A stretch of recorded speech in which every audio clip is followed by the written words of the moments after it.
What's up guys, this is Daniel from Valor Comic Services and welcome to the channel. In this video we're going to be talking about the C2E2 exclusive to Ultimate Fallout 4, the drama behind it, and things to consider before you pick up that book. So first off, if you haven't had a chance, like, comment, and subscribe to this video, especially if you want to see more comic-based content. I tend to go back and forth between Marvel cards and comic books, so it helps me kind of pick and choose which videos and which content is about to be coming up in the following weeks. Kicking it off, this past weekend was C2E2, which, if you're unaware, it's a huge comic book convention based out of Chicago. At this convention, Black Flag Comics released their variant to Ultimate Fallout 4, a facsimile done by Clayton Crane. CGC labels this book the In God We Trust variant. Well, what happened with this book, and what created such a shit show afterwards, was this book was released to limited quantities and it was an exclusive for the convention. So people lined up ready to pick up their copy of this book. Cool. Well then, different people essentially used their influence and skipped in front of the line. Fuck the clients. Picked up a ton of copies and then instantly put it on Whatnot at some marked up prices. Name of the game? Move the money from your client's pocket into your pocket. Well, additionally, this same book was graded by CGC over the weekend, and it was given a grade of Gem Mint 10.0, which is unheard of.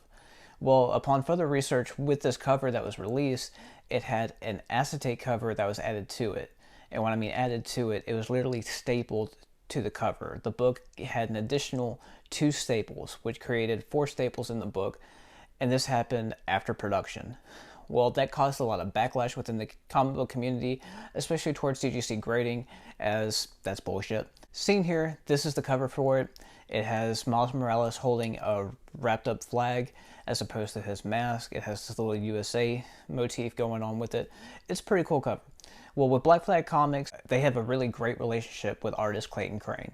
So that was the driving point, is that this is a Clayton Crane exclusive variant to this book. The issue with that book is it's a facsimile, which means it's a photocopy reprint. Right? It's all a fugazi. You know what a fugazi is? Oh, fugazi. It's fake. Yeah, fugazi. It's a wazi, it's a woozy, it's a fairy dust. It doesn't exist. It's never landed. It is no matter. It's not on the elemental chart. It's not fucking real. Just like if you've ever signed documents and you have to click the sign, meaning you will sign it initially and then going forward you'll just hit a button and it'll automatically upload your signature.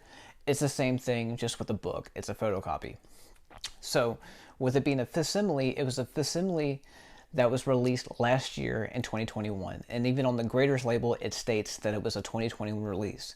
So what that was there was leftover copies of the reprint. They stapled an extra cover to it and then got it graded, and CGC gave it a 10.0. That is ridiculous.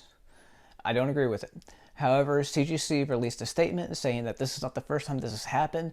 The example that they used was with Stray Dogs #1, which had another acetate cover attached to it, had extra staples, same thing. The point of this is not to get into all that. I don't agree with it. That's just my belief. Things to consider before you FOMO buy this book, because that's what's going on a lot in the secondhand market, is because it's being talked about all over social medias and on YouTube. Different channels have voiced their opinion regarding this book. It's just a really hot flavor of the week. You know, in the longevity scheme of things, it's not going to retain.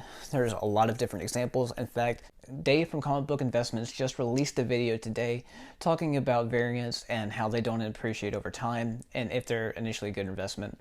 It's a great video. It's worth checking out. There's some really solid stats. That's what he really shines at. He's a great statistic guy. I highly recommend his channel. So with this book, it's a facsimile, right? So it's a reprint.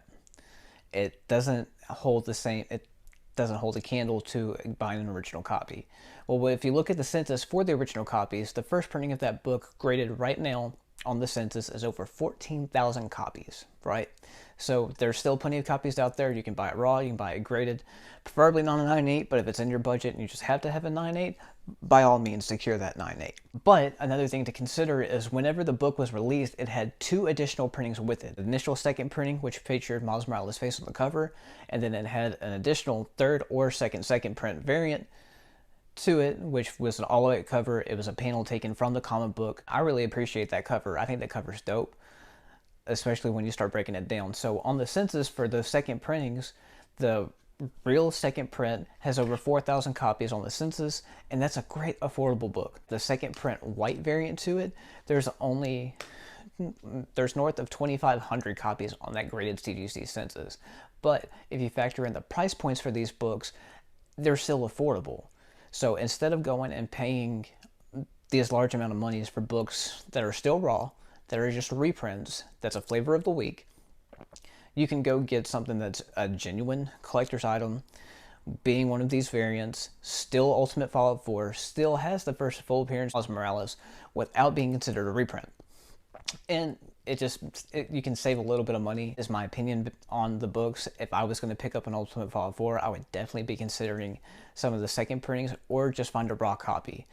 The In God We Trust edition, raw copies are selling for $900. You can get a first print of that book for the same thing in a raw copy, and you might as well have a safer bet for what your money is going to be worth long term. You know, if you look at other books, like say DC's Black Label, whenever they released their Batman Damned book, that was a book that had a lot of controversy upon first release because it had explicit images of Batman published inside. So it was instantly recalled, and that raw book was selling for anywhere from $50 to $75 up to $90 within the first few weeks. However, if you look to where that book's at now, it's like a $5 book. It doesn't hold it, and I believe that this In God We Trust book is going to be akin to that. Now, they say that the In God We Trust edition is limited to only 750 copies, so you can factor in, oh, well, 750 copies. Well, there was a ton of variants for that facsimile when it was released last year, 2021, and you have your choosing. There's even a facsimile reproduction, I believe, by Mike Mayhew, that is a homage to the 1/75 variant of Ultimate Fallout 4. Now, that book goes for some big bucks. You could essentially buy an AF-15, which is Amazing Fantasy 15, the first appearance of Peter Parker, as opposed to that book. At the end of the day, it's going to be your collection, it's your curation, it's what you got to come home to.